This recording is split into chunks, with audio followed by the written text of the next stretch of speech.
I think जितनी भी cinema history है ना, मार्वल की अभी तक सबसे बड़ी फैन बेस रही है। सबसे पहले मार्वल की आई थी Ant Man and the Wasp Quantumania. वो अब है एंट मैन का दूसरा पार्ट। ये मूवी हद से ज़्यादा पॉपुलर हो है क्योंकि ये आगे टीवी शो के साथ कनेक्ट हो रहा है। अब मार्वल की जितनी भी मूवीज एंड टीवी शोज है ना, आपस में बहुत अच्छी तरह इन्होंने कनेक्ट की हुई हैं। अब जो एंट मैन का पार्ट है, इसमें जो मेन विलन आया है कैंग द कॉन्करर, उस विलन का नाम है, वो आगे कनेक्ट हो रहा है एवेंजर्स के नए पार्ट्स के साथ, और वो लोकी का भी विलन है। मतलब जो टीवी शो है उसमें भी आ रहा है, और आगे उसी की वर्जन्स एवेंजर्स में भी विलन बन रहे हैं। सो सारा कुछ आपस में कनेक्टेड है। इस वजह से जब एंट मैन रिलीज हुई ना, लोग इस न्यू विलन को देखने के लिए एक्साइटेड थे। तो आई थिंक हीरो से ज्यादा देखने के लिए ना, इस विलन को देखने के लिए लोगों ने बहुत ज्यादा इस मूवी को देखा है। और उन्होंने उस विलन को प्रेजेंट भी बहुत अच्छी तरह से किया। मतलब जिस तरह इस कैरेक्टर को उन्होंने इंट्रोड्यूस किया है, उसकी सारी क्वालिटीज उन्होंने, उसकी एबिलिटीज बताई हैं, तो बहुत अच्छी तरह से उन्होंने प्रेजेंट किया था। तो आई थिंक मार्वल की, डिस्पाइट उनका काफी बुरा कंटेंट आता रहा है, Ant Man one of the better content में से था। नेक्स्ट अब इसके बाद जो मार्वल का कंटेंट आया ना, वो है गार्डियंस ऑफ द गैलेक्सी का वॉल्यूम 3। अब इसके पहले 2 पार्ट्स तो आ चुके हैं और ये भी स्पेस पर बेस्ड, और काफी ज्यादा, मतलब ऑब्वियसली मार्वल की मूवी तो पॉपुलर थी। लेकिन मार्वल का अब जो सबसे बड़ा प्रॉब्लम है ना, एंड गेम के बाद उन्होंने अपना थोड़ा लो बजट कर दिया है। एवेंजर्स का जो आखिरी पार्ट आया है ना अभी तक, उसके बाद उन्होंने अपने कंटेंट को थोड़ा टीवी शोज की तरफ जब लेके गए हैं ना, टीवी शोज में ज़्यादा बजट नहीं डिस्ट्रीब्यूट है इतना, मतलब टीवी शोज ज़रा बुरी क्वालिटी के हैं। जिस तरह अब शी हल्क आया, उसकी वजह से फिर मूवीज़ पे भी उन्होंने इफेक्ट किया, और काफ़ी लोगों ने डिक्लेयर कर दिया कि मार्वल ऑफिशियली डेड हो गया, कि काफ़ी ज़्यादा फैंस भी छोड़ गए। लेकिन अभी जो गार्डियंस ऑफ द गैलेक्सी का वॉल्यूम 3 आया था, ये मूवी इन्होंने इतनी अच्छी तरह से डायरेक्ट की कि लोग पागल हो गए थे इस मूवी के पीछे। जब रिलीज हुई थी इस मूवी की हद से ज़्यादा हाइप बनी थी।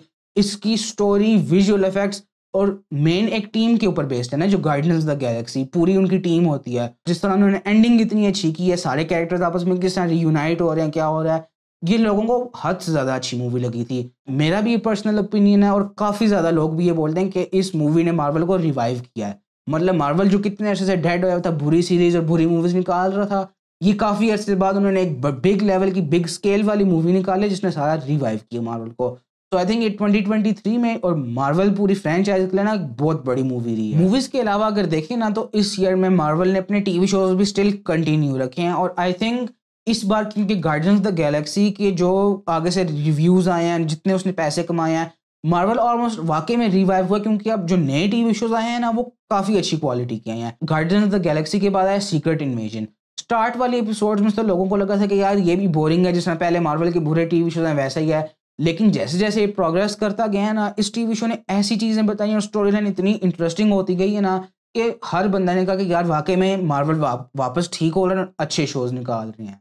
और ये स्टोरी भी ऐसी ना कि आगे ये भी एवेंजर्स की जो नेक्स्ट पार्ट है उनसे कनेक्ट हो सकती है। इसके अलावा अगर और टीवी शोज को देखें ना, तो आई थिंक मार्वल से हट कर भी one of the most popular series जो जिसने हद से ज़्यादा पॉपुलैरिटी गेन किया है, वो है लोकी का सीजन 2। अब इसका सीजन 1 पहले ही आया हुआ है डिज्नी प्लस पर, जिसने इतना खास फेमस नहीं हुआ, लेकिन स्टिल जो पुराने बुरे शोज थे ना, उनमें भी इनको सबसे कंसिडर अच्छा किया जाता था। मतलब जो लोकी का सीजन 1 था ना, उसको one of the better Marvel shows consider किया जाता था।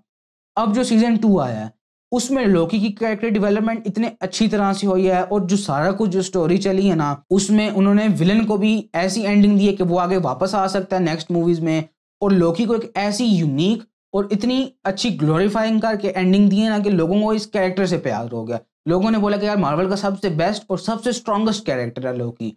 इसके सीजन 2 की इतनी हद से ज्यादा हाइप बनी थी ना, कि मार्वल से हटकर भी जो लोगों को मार्वल में इंटरेस्टेड नहीं है ना, वो भी सोच रहे थे कि यार लोकी हमें देख लेना चाहिए, कि बहुत ज़्यादा पॉपुलर हो रहा है। तो ये आई थिंक 2023 की अगर सीरीज में देखा जाए ना, तो लास्ट ऑफ अस से ज़्यादा ये लास्ट ऑफ अस जितना ही फेमस हुआ है। उसके बाद अगर मार्वल के फर्दर कंटेंट में देखिए ना, तो वापस उन्होंने थोड़ा सा काम ढीला कर दिया, क्योंकि नेक्स्ट अब उनकी मूवी आई है द मार्वल्स।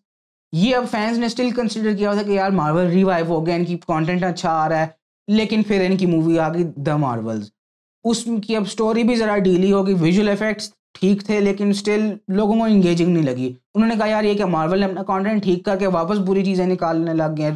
हर बंदे ने बुरा रिव्यू दिया है। उसमें इतने खास सुपर हीरोज़ वगैरह भी नहीं थे, न्यू सुपर हीरोज़ को इंट्रोड्यूस करके उनके बारे में सारी मूवी थी, तो उसके इतने अच्छे रिव्यूज़ नहीं थे। नेक्स्ट अगर जाएँ तो अभी दिसंबर में ही करंटली जो उनका सबसे, इस पॉडकास्ट के लिहाज से जो सबसे रिसेंट उनका टीवी शो है, वो है व्हाट इफ। ये भी अब एक एनिमेटेड शो है, उसका एक सीजन 1 पहले आ चुका है। अब सीजन 2 उसका क्रिसमस पे आ रहा है। ये शो अब एनिमेटेड है, लेकिन इसकी भी एनिमेशन जरा डिफरेंट है। और एनिमेटेड टीवी शोज और मूवीज हैं इस तरह की, लेकिन इन्होंने एक इस तरह से ये सारा आगे हमें पोर्ट्रे करके दिखाया ना कि हमें लगता ही नहीं कि कोई एनिमेटेड सीरीज हम देख रहे हैं, हमें लगता है हम लाइव एक्शन ही कोई सीरीज देख रहे हैं। और अगर कंपेयर करें ना, जो मार्वल की पहले बुरी लाइव एक्शन आई है ना, उनसे अच्छी एनिमेटेड सीरीज है, क्योंकि इसका ना जो कॉन्सेप्ट है ना मेन, वो कॉन्सेप्ट ही इतना डिफरेंट है। बाकी सब लाइव एक्शन टीवी शो से भी छोड़ के इसका कॉन्सेप्ट अच्छा है।